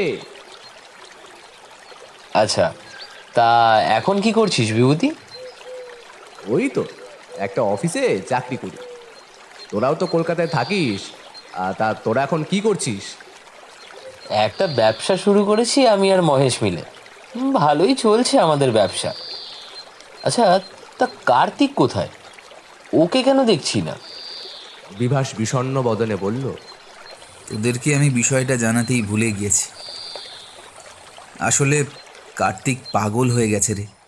সে এখন বদ্ধ উন্মাদ, স্মৃতিশক্তি হারিয়ে ফেলেছে। কাউকেই আর চিনতে পারছে না, এমনকি নিজের পরিবারের মানুষগুলোকেও না। কথাটা শোনার পর আমি যেমন করে চমকে উঠেছিলাম, ঠিক তেমনই হরেন আর মহেশও চমকে উঠল। হরেন বলল, কি সব যা তা বলছিস বিভাস? আমাদের সবটা খুলে বল। এমন কি ঘটলো যে সুস্থ সবল ছেলেটা নাকি পাগলাটে হয়ে গেল? বিভাস ধীরে ধীরে সবটা খুলে বলল। সব কথা শুনে হরেন বলল,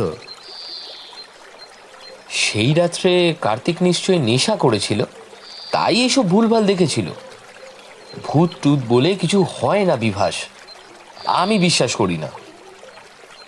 হরেনের কথায় আমি বললাম, তাহলে আমি যা যা দেখেছি সেগুলো কি আমার ভুল ছিল হরেন? আর ছেলেটা অমন পাগল হয়ে গেল কেন? তুই কি দেখেছিস? সেদিন রাতে আমি শ্মশানের পাশ দিয়ে যাচ্ছিলাম। পিছন থেকে আমি আমার বাবার কণ্ঠস্বর শুনতে পাই। আমি পিছনে তাকাই, কিন্তু কাউকেই দেখতে পাই না।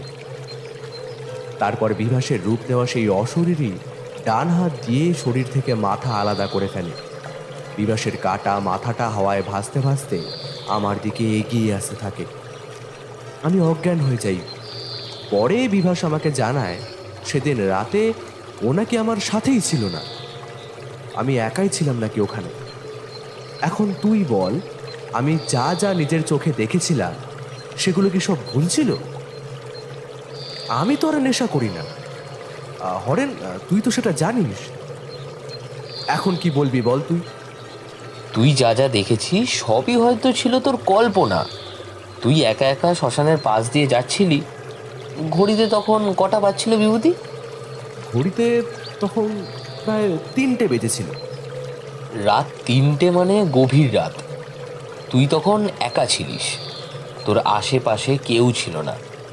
তুই শ্মশানের পাশ দিয়ে যখন যাচ্ছিলি তখন তোর মনের মধ্যে একটা ভয় কাজ করছিল।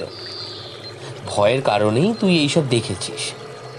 আচ্ছা বেশ, আমি তোদের সাথে ওই শ্মশানে যাব, দেখি কি হয় আমাদের সাথে। তুই ভেবে বলছিস তো? হ্যাঁ রে বিভাস, ভেবেই বলছি।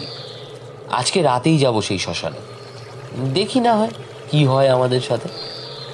হরেনকে আমরা একা ছাড়তে চাইছিলাম না, তাই এক প্রকার নিরুপায় হয়েই আমি আর বিভাস রাজি হয়ে যাই। বিকেলবেলা পাঠা বলি হলো। পুজো দেখতে দেখতে রাত হয়ে গেল। আমরা 4 জন মিলে আস্তে আস্তে পুজোতলা থেকে বের হয়ে শ্মশানের দিকে হাঁটতে শুরু করলাম। আজকের রাতটা একটু অদ্ভুত। আকাশে চাঁদ ওঠেনি। প্রতিদিনের চেয়ে আজকের রাতটা তা একটু বেশি অন্ধকার। ঘুটঘুটে অন্ধকার বলতে যা বোঝায় আর কি। লণ্ঠনের আলো এই অন্ধকারের সাথে পেরে উঠতে পারছে না। গা ছমছমে পরিবেশ। শ্মশানের দিকে যতই যাচ্ছি ততই আমার শরীরে কাঁটা দিচ্ছে। বারবার আমার মনে হচ্ছে আজকে আমাদের সাথে ভয়ানক কিছু একটা ঘটতে চলেছে। আমরা ধীরে ধীরে হাঁটতে হাঁটতে শ্মশানের সামনে পৌঁছে গেলাম। শ্মশানের সামনে যাওয়ার পর বিভাস বলল, হরেন, এখনো সময় আছে, ফিরে আয়। সামনে আমাদের জন্য কি অপেক্ষা করে আছে আমরা কেউ কিন্তু তা জানি না। আরে ভয় পাস কেন তুই? কিচ্ছু হবে না, আয় তো আমার সাথে। আমরা 4 জন মিলে শ্মশানে ঢুকলাম। ঘুটঘুটে অন্ধকারে কিছুই দেখা যাচ্ছে না।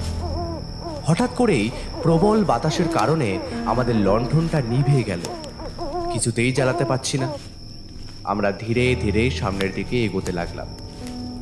হঠাৎ কি একটা পা দিতেই পিছলে পড়ে গেলাম আমি। খটমট করে একটা শব্দ হলো। শব্দ শুনে বিভাস, হরেন আর মহেশ দৌড়ে আমার কাছে এলো। বিভাস আমাকে বলল, বিভূতি, তুই তুই ঠিক আছিস? হ্যাঁ হ্যাঁ, আমি ঠিক আছি। কিভাবে পড়ে গেলি তুই? দেখ তো বিভাস, সামনের মাটিতে কিছু একটা আছে মনে হচ্ছে। দেখ তো ভালো করে যে কি আছে ওখানে। এ কি রে, এটা তো একটা মরার খুলি। সে রাতে শ্মশানে আমরা বেশিক্ষণ কেউই থাকতে পারিনি। হরেন সহ আমরা প্রত্যেকেই যেন বেশ কয়েকবার দেখলাম একটা নারী সাদা শাড়ি পরে ঘুরে বেড়াচ্ছে এদিক ওদিক। সে নারী যেমন আচমকাই হঠাৎ হাজির হয়, আবার তেমনই আচমকা বাতাসে যেন মিলিয়ে যায় কর্পূরের ন্যায়।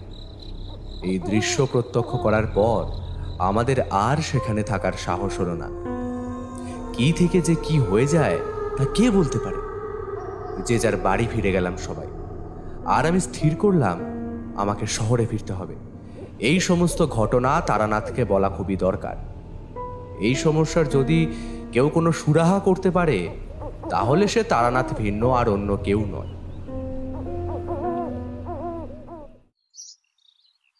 মঠ লেনে গিয়ে তারানাথের বাড়ির দরজায় টোকা মারতে তা খুলল স্বয়ং তারানাথ নিজেই। আমাকে দেখে খানিক হেসে সে বলল, এসো এসো, ভিতরে এসো। তা তুমি আজ একা যে, তোমার সঙ্গে কিশোরী নেই কেন? আগে ঠাকুরমশাই আমি শহরে ছিলাম না, আমার গ্রামের বাড়ি গিয়েছিলাম। আজ এই এক্ষুনি এসেছি, আর এসেই সোজা আপনার সাথে দেখা করতে চলে এলাম। আপনাকে আমার খুব প্রয়োজন ঠাকুরমশাই, খুব প্রয়োজন। আরে কি হয়েছে কি? ভেতরে এসো। তুমি আগে একটু জল খাও তো দেখি। এত চিন্তিত দেখাচ্ছে কেন তোমায়? ঠাকুরমশাই, আমার গ্রামের এক শ্মশানে আচমকা একটি অতৃপ্ত আত্মার আগমন ঘটেছে। তার ভয়ে এখন আর ওই শ্মশানে কেউ পা রাখতে পারে না রাতের বেলায়। আর যারাই কৌতূহল বশত সেথা যায় তারা হারিয়ে যায় আজীবনের মতো, আর না হলে পাগল হয়ে যায়। আমার ছোটবেলার এক বন্ধু ওই শ্মশানে রাত কাটিয়ে আজ বদ্ধ উন্মাদ হয়ে গেছে। আপনাকে কিছু একটা করতেই হবে ঠাকুরমশাই। আমি আপনাকে সেখানে নিয়ে যেতে এসেছি। বেশ, আমি যাব তোমার গ্রামের বাড়িতে, তবে এখন আমার কিছু কাজ আছে। তুমি বরং বিকেলে এসো, আমরা নয় তখনই রওনা দেব। ঠাকুরমশাই, এটা আপনার জন্য এনেছিলাম, আপনি এই পাসিং শোটা রাখুন। আহ, তোমার মন মেজাজ এখন ঠিক নেই, এখন আবার এসবের কোনো দরকার ছিল না। ঠিক আছে ঠাকুরমশাই, এখন তবে আমি আসি। আপনি প্রস্তুত হয়ে থাকবেন, বিকালে আমরা রওনা দেব। তারানাথের বাড়ি থেকে আমি এবার আমার বাড়ির উদ্দেশ্যেই রওনা হলাম। মোড়ের মাথায় আসতেই কিশোরীর সাথে আমার দেখা হলো। আমাকে দেখে সে এক ছুটে আমার কাছে এসে বলল, কি হে ভাইয়া, কেমন আছো? কবে ফিরলে? আরে আজই ফিরলাম। একবার তারানাথের কাছে গিয়েছিলাম। আর বলো না, আমার গ্রামে এক মস্ত বড় সমস্যা হয়েছে। সমস্যা হয়েছে? তবে শুনি কি সমস্যা? আমি কিশোরীকে সবটা বললাম। সবটা শুনে সে উত্তেজনার সাথে বলল, ভাইয়া, আমিও যাব তোমার সাথে। তুমি যাবে কিশোরী? তাহলে তো ভালোই হয়। তবে বিকালে তুমি এখানেই আমার জন্য অপেক্ষা করো। দুজনে মিলে একসাথে মটলেনে যাব। তারপর সেখানে গিয়ে তারানাথকে সাথে নিয়ে রওনা দেব আমার গ্রামের বাড়ির উদ্দেশ্যে। এই চারিমা, আমি আসছি রে। তোর কাকাবাবুদের সাথে ওদের গ্রামে যাচ্ছি মাত্র 1-2 দিনের জন্য। তুই সাবধানে থাকিস, খুব দ্রুত আমি আবার ফিরে আসব। ঠিক আছে বাবা, কোনো চিন্তা নেই, আপনারা সাবধানে যাবেন। দুর্গা দুর্গা। আমরা এলাম তাহলে, তুই কপাটখানা দিয়ে দে। তারানাথের কথায় চারি মিষ্টি হেসে আমাদের বিদায় জানালো। আমি, কিশোরী আর তারানাথ এবার পথে নামলাম। আচ্ছা, তোমাদের গ্রামের শ্মশানে ঠিক কবে থেকে ওই অশরীরীর আগমন ঘটেছে তা তুমি বলতে পারো? তা তো সঠিকভাবে ঠিক বলতে পারবো না ঠাকুরমশাই। ঠিক আছে, পা চালিয়ে চলো এবার। তারানাথের কাঁধের মস্ত পুটলিটা দেখে কিশোরী বলল,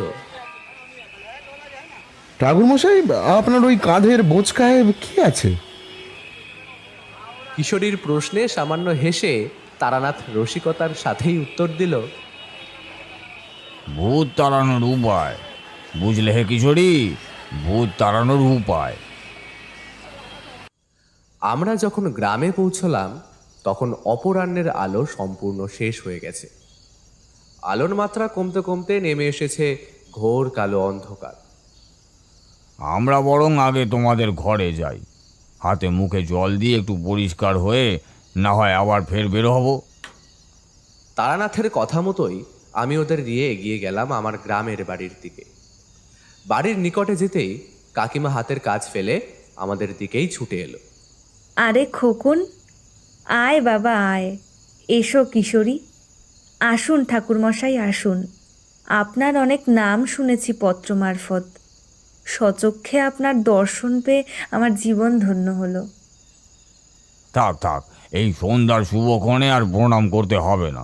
চলো চলো, ভিতরে চলো। কাকিমা আমাদের হাত পা ধোয়ার জন্য জল আর গামছা রাখলো। আমি আমার ঠাকুমা, ঠাকুরদার, কাকার সাথে কিশোরী আর ঠাকুরমশাইয়ের পরিচয় করিয়ে দিলাম। আপনারা একটু অপেক্ষা করুন, আমি এক্ষুনি রান্নাঘর থেকে আপনাদের জন্য মিষ্টি আর শরবত আনছি। এই কথা বলে কাকিমা চলে গেল রান্নাঘরের ভিতর। খানিক বাদে সে আমাদের তিনজনের জন্য 3টে পাত্র করে শরবত আর মিষ্টি নিয়ে এসে দিল আমাদের হাতে। কাকিমা চলে যেতেই তারানাথ খেতে খেতে বললেন, অনেকখানি পথ এসেছো তোমরা, এবার বিশ্রাম নাও, আমি একটু বের হব। আচ্ছা বিভূতি, এ গাঁয়ের শ্মশানটা কোন দিকে পড়বে গো? সে কি ঠাকুরমশাই, আপনি একা এখন কোথায় যাবেন? আর আমাকে নিয়ে অত চিন্তা করো না, এই জীবনে তো আর কম কিছু বিভীষিকার সম্মুখীন হলাম না, তা তো তোমরা জানোই। কাল ভৈরব দেবীর আশীর্বাদ সর্বদা আমার সঙ্গে রয়েছে, তাই আমার কিছু আর হবে না, তোমরা নিশ্চিন্তে থাকো। ঠিক আছে ঠাকুরমশাই, আপনি বরং আপনার সঙ্গে এই লণ্ঠনটা রাখুন। আমাদের বাড়ি থেকে বের হয়ে সোজা উত্তর মুখ বরাবর হাঁটলেই সেই শ্মশান আপনি পাবেন। তবে যা করবেন তাতে কিন্তু খুব সাবধান ঠাকুরমশাই। আমি এলাম তাহলে, খুব গভীর রাত কিংবা ভোরের দিকে আমি ফিরবো আবার। সারা রাত শ্মশানেই কাটাবো। আমাকে ভালোভাবে উপলব্ধি করতে হবে সে অশরীরীর সত্তাকে, এবং ঠান্ডা মাথায় খুঁজে বের করতে হবে, এবং তাকে বিতাড়িত করার উপায়ও বের করতে হবে। আমাকে 4টি শ্বেত সর্ষে এনে দিতে পারবে? তারানাথের কথায় আমি বললাম, শ্বেত সর্ষে? শ্বেত সর্ষে দিয়ে আপনি কি করবেন ঠাকুরমশাই? অত কথা বলো না, সময় নষ্ট করা যাবে না মোটেও। তাড়াতাড়ি শ্বেত সর্ষে আনো, তাড়াতাড়ি যাও যাও। শ্বেত সর্ষে দিয়ে আমি এ ঘর ভালোভাবে বন্ধন করে যাব, যাতে এ বাড়ির অন্দরে থাকা কারোর না কোনো ক্ষতি হয়। আপনি একটু বসুন ঠাকুরমশাই, আমি এই যাব আর এই আসব। রান্নাশালা থেকে শ্বেত সর্ষে নিয়ে এসে আমি তা তুলে দিলাম তারানাথ তান্ত্রিকের হাতে। দু চোখ বন্ধ করে বিড়বিড় করে কি যেন একটা মন্ত্র পড়ল তারানাথ। তারপর তিনি আমার উদ্দেশ্যে বললেন, এই নাও, এই সর্ষে খান তুমি তোমার বাড়ির চারপাশের গণ্ডি বরাবর ছড়িয়ে দিও, এতে সম্পূর্ণ সুরক্ষিত থাকবে এই ভিটা। আমি এবার চললাম, আর বিলম্ব করা উচিত কার্য হবে না।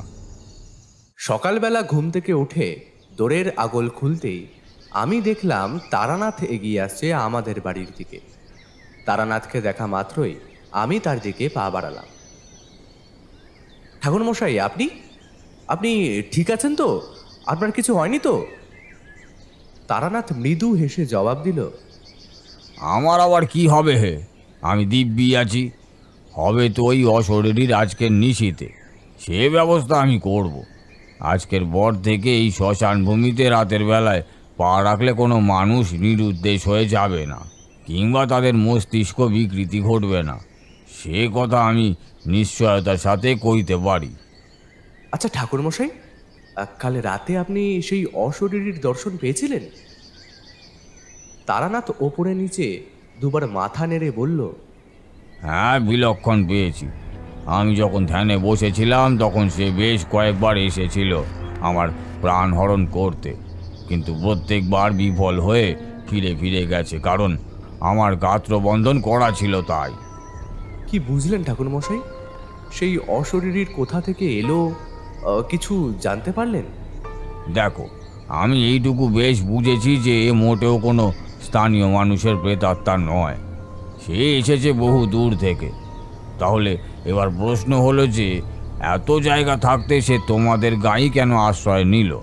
কারণ তোমাদের গ্রামের এই শ্মশান তার ভারী পছন্দের জায়গা হয়ে উঠেছে, তাই সে বাঁকাবাকিভাবে ঠাঁই নিয়েছে ওখানে। কি বলছেন কি ঠাকুরমশাই? হ্যাঁ, একদম ঠিক কথাই বলছি। চলো অন্দরে চলো, আমার একটু বিশ্রামের ভারী প্রয়োজন। সারা রাত জাগতে হবে কি না? আজকে রাতেই সেই প্রেতাত্মাকে আমি এই গ্রাম ছাড়া করব, এবং ভবিষ্যতে আর কোনোদিনও যাতে এই গ্রামের বুকে সে ফিরে আসতে না পারে তার ব্যবস্থাও করব। চলুন ঠাকুরমশাই, একটু চোখে মুখে জল দিয়ে কিছু খাদ্য মুখে তুলবেন, চলুন। স্নান সেরে সূর্য প্রণাম করে তারানাথ আহারে বসতে বসতে কিশোরীর উদ্দেশ্যে বলল, কিশোরী, তোমাকে একখানা কাজের দায়িত্ব আমি দেব, তা পালন করতে হবে তোমায়। কাজ? কি কাজ ঠাকুরমশাই? একখানা শ্বেত আকন্দের ডাল, কয়েকটা বিল্বপত্র, রক্তচন্দন বাটা, বন তুলসীর শিকড় আর কয়েকটা পিত কলকে ফুল তোমায় জোগাড় করতে হবে।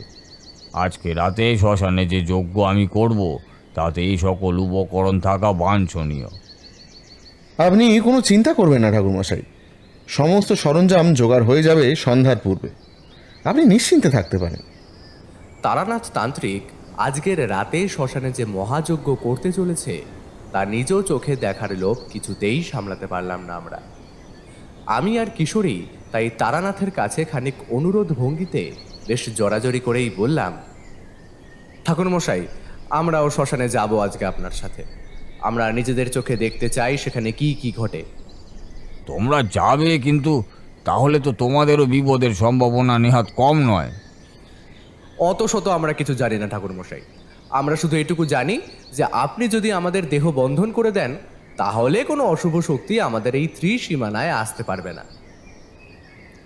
তারানাথের চোখে মুখে যেন একটা অদ্ভুত উজ্জ্বলতা খেলে গেল। তিনি মৃদু হেসে জবাব দিলেন, আচ্ছা বেশ, ঠিক আছে, তোমাদের যখন এতই ইচ্ছা তখন তোমরা যাবে না হয় আমার সাথে শ্মশানে, তবে আমি ঠিক যেখানে বলবো সেখানেই দাঁড়িয়ে থাকবে, এক পাও এগুলে চলবে না। কিশোরী বলল, বেশ, ঠিক আছে ঠাকুরমশাই, আপনি যেমনটা বলছেন আমরা ঠিক তেমনটাই করব। আপনার কোনো কথার সামান্যতম নড়চড় হবে না। সন্ধ্যা নামার সাথে সাথেই গ্রামের পথ ঘাট সবকিছু শুনশান হয়ে গেল। হাওয়ার দাপট ক্রমে ক্রমে উত্তরোত্তর বাড়তেই থাকলো। দেখতে দেখতে এক সময় তার ঝড়ের রূপ নিল। ধান ক্ষেত থেকে ছুটে এলো এক দল শব্দের রক্তলোলুপ হুঙ্কার ধ্বনি। তারানাথ, আমি এবং কিশোরী বের হলাম শ্মশানের উদ্দেশ্যে। তারানাথ নিজের সাথে নিয়ে নিলেন যজ্ঞের সমস্ত উপকরণ। শ্মশানে প্রবেশ করার কয়েক হাত তফাতে তিনি আমাদেরকে বললেন, আমি তোমাদের দেহ বন্ধন করে দিলাম ভালোভাবে, তোমরা ওই গুল্মের ঝোপে আত্মগোপন করো। ঠিক আছে ঠাকুরমশাই, আমরা আর এক পাও এগোবো না, আপনি নিশ্চিন্ত মনে যজ্ঞে বসুন। তারানাথ এবার চলে গেল শ্মশানের ভিতরে।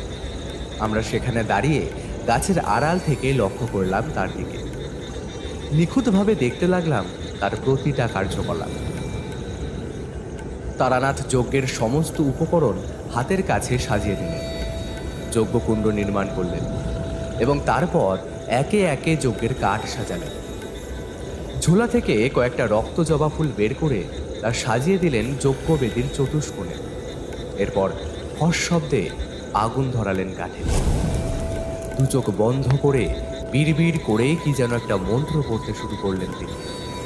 সমগ্র নৈশ পরিবেশ কেমন মায়াময় বলে মনে হলো আমার।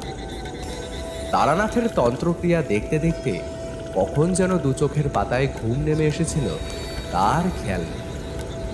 আমাদের সেই ঘোর কাটল তার উচ্চ রবের চিৎকার শুনে। আয় আয়, আমি তো তোর অপেক্ষাতেই সে কখন থেকে বসে আছি। আমরা বিহবল ভাবে দেখলাম এক অত্যাশ্চর্য ঘটনা। যজ্ঞের আগুন এখন নিভে গেছে, মৃদুমন্দ সাদাটে ধোঁয়া নির্গত হচ্ছে তা থেকে। তারানাথের থেকে মাত্র কয়েক গজ তফাতে হাজির হয়েছে সেই অশরীরী। আমরা সজ্ঞানে ওই অশরীরীর রূপ প্রত্যক্ষ করতে সক্ষম হলাম। মাথার বিশাল লম্বা লম্বা চুলগুলো তার ঘাড় বেয়ে নেমে এসেছে বক্ষে। দুটি বিভৎস ভয়ানক চোখ, চওড়া দাঁত, হাতে বৃহৎ নখ, শূন্যে ভাসমান সে। খলখল করে হেসে উঠল সেই অশুভ শক্তি। সর্বনাশী শয়তানি তুই, এই গ্রামের বুকে আশ্রয় নিয়েছিস, তাতেও তোর আশ মেটেনি। সাধারণ নিরীহ মানুষগুলো তুই ক্ষতি করে চলেছিস ক্রমাগত। তোর জন্য, হ্যাঁ হ্যাঁ, শুধু তোর জন্য এই গ্রামের সুস্থ স্বাভাবিক জনজীবন আজ বিপর্যস্ত। তোকে আমি এই গ্রাম থেকে উচ্ছেদ করে তবেই ছাড়বো। এবার ঝোলা থেকে তারানাথ কিশোরীর এনে দেওয়া সেই পিতকুলক ফল ও শ্বেত আকন্দের ডাল বের করলো। চোখের পুড়ে যাওয়া ভস্মীভূত কিছুটা ছাই তুলে ওগুলির সাথে মিশিয়ে তা দিয়ে সজোরে আঘাত করলো মাটিতে। গগন বিদারী চিৎকার করে উঠল সেই অশরীরী। আমাদের মনে হলো তারানাথের করা সেই আঘাত বুঝি মাটিতে নয়, যেন পড়ল সোজা ওর গায়ে।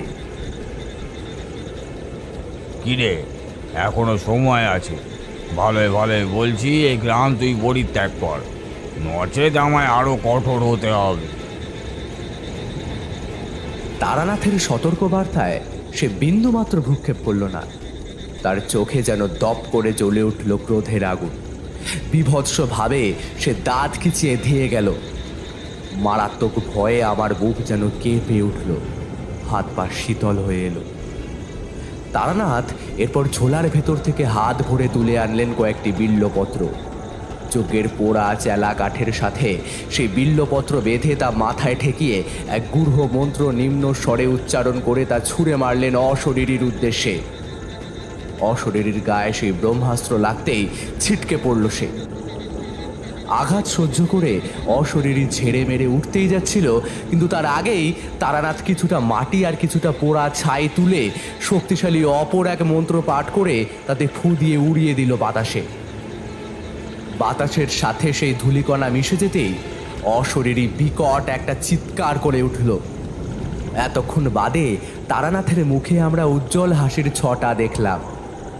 আস্তে আস্তে বিলীন হয়ে গেল সেই অতৃপ্ত আত্মা। তারানাথ দুহাত জোর করে বলল, জয় জয় বাবা কাল ভৈরবের জয়, জয় মধুসুন্দরী দেবীর জয়। আপনাদের আশীর্বাদ আজ আমার সঙ্গে না থাকলে আমি হয়তো এই যুদ্ধে কিছুতেই সফল হতাম না। আমি আর কিশোরী জঙ্গল থেকে বেরিয়ে তারানাথের কাছে গিয়ে বললাম, ঠাকুর মশাই, ওই অশরীরী কোথায় গেল? কোথায় আবার, তাকে আমি এই গ্রাম থেকে বিতাড়িত করেছি। ভবিষ্যতে আর কোনোদিনও সে ফিরে আসতে পারবে না তোমাদের গ্রামে। ঠাকুরমশাই, ওই অতৃপ্ত অশরীরী কি কোনো কারণে এখানে আশ্রয় নিয়েছিল? কিশোরীর প্রশ্নে তারানাথ গম্ভীর গলায় বলল, সেই উত্তর তো তোমাদের আগেই দিয়েছি। ওই অতৃপ্ত আত্মাটির এই গ্রামের শ্মশান বাসভূমির উপযুক্ত বলে মনে হয়েছিল, সে কারণেই সে এখানে আশ্রয় নিয়েছিল। তবে আর কোনো চিন্তা নেই, এখানে থাকা ওর পক্ষে আর সম্ভব নয়। আপনাকে যে কি বলে ধন্যবাদ জানাবো ঠাকুরমশাই। আপনি আজ আমাদের গোটা গ্রামকে রক্ষা করেছেনই, শুধু তাই নয়, কিশোরীও প্রত্যক্ষ করেছে আপনার ক্ষমতা। আপনার বলা সব কাহিনী যে শুধুমাত্র অলীক কল্পনা প্রসূত কিংবা মিথ্যা নয়, তা আজ প্রমাণিত। কি হে কিশোরী, এবার বিশ্বাস করবে তো ঠাকুরমশাইয়ের সত্যিই অসামান্য কিছু গুণ রয়েছে? আমার এই কথায় কিশোরীর মুখে টু শব্দটি করল না। কেবলমাত্র ফ্যাল ফ্যাল করে তাকিয়ে থাকলেও সে আমাদের মুখ পানে। চলো হে, এখানকার কাজ মিটেছে, এবার আমাদের ফেরার পালা। হ্যাঁ ঠাকুর মশাই, ভোরের আলো ফুটলেই আমরা তিনজনেই রওনা দেব। ওদিকে চারিও একা রয়েছে। আমি বুঝতে পারলাম গ্রামে আসার প্রথম রাতে আমি যা যা দেখেছিলাম সেই সব ছিল ওই অশরীরীর সৃষ্ট মায়াজাল। বিপদের আর সামান্যতম আভাস নেই বুঝে আমরা শহরের উদ্দেশ্যে যাত্রা করেছিলাম সাত সকালে। তবে বাড়ি থেকে বের হওয়ার আগে আমি দাদু ঠাকুমাকে বারবার বলেছিলাম যে আমি আবার মাঝে মধ্যেই আসব, আর তোমাদের যখনই মন খারাপ হবে, আমাকে দেখতে ইচ্ছে করবে, ঠিক তখনই পত্র দিও, আমি আবার হাজির হব। আসার সময় দেখা হলো কার্তিকের সাথে। তারানাথ তার মাথায় হাত রেখে এক মন্ত্র পড়ে বললেন, নাও, তোমার বন্ধু আর মাত্র কিছুদিনের মধ্যেই সুস্থ হয়ে যাবে বুড়ো বুড়ি ভাবে। তারানাথের এই কথা শুনে আমার বুকে এক অনাবিল আনন্দের স্রোত বয়ে গেল।